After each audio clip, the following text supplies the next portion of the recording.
Regardons une astuce utile pour l'électricité. Il s'agit d'écrire la loi des nœuds en termes de potentiel, ce qui va nous amener à la démonstration du théorème dit théorème de Millman.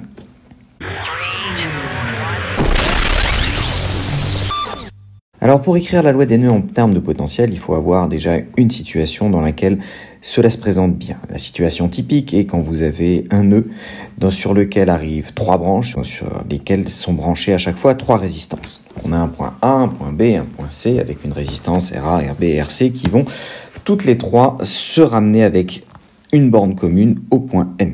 On définit les courants qui vont sur le point N, IA, IB, IC, et les tensions correspondantes aux bornes des résistances UA, UB et UC.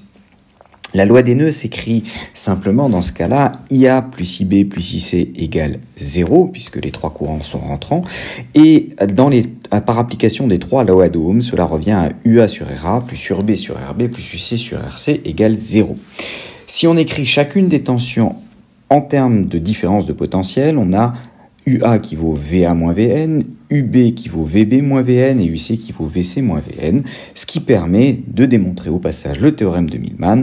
Si vous voulez le potentiel du point N, c'est égal à la somme des potentiels divisés par les résistances correspondantes, le tout divisé par la somme des inverses des résistants.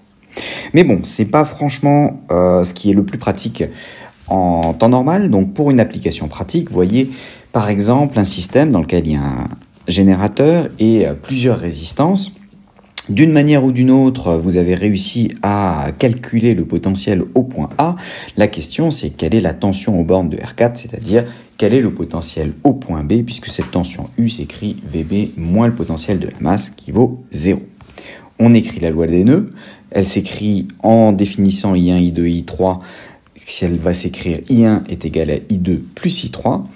Chacun de ces courants peut s'écrire comme la différence de potentiel aux bornes de la résistance divisée par la résistance. Donc on a E moins VA sur R1 pour I1, et puis VA moins VB sur R2 pour I2, et VA moins 0 sur R3. On voit que dans cette situation, si on connaît VA et E et les résistances, il est facile d'obtenir l'expression du potentiel en B.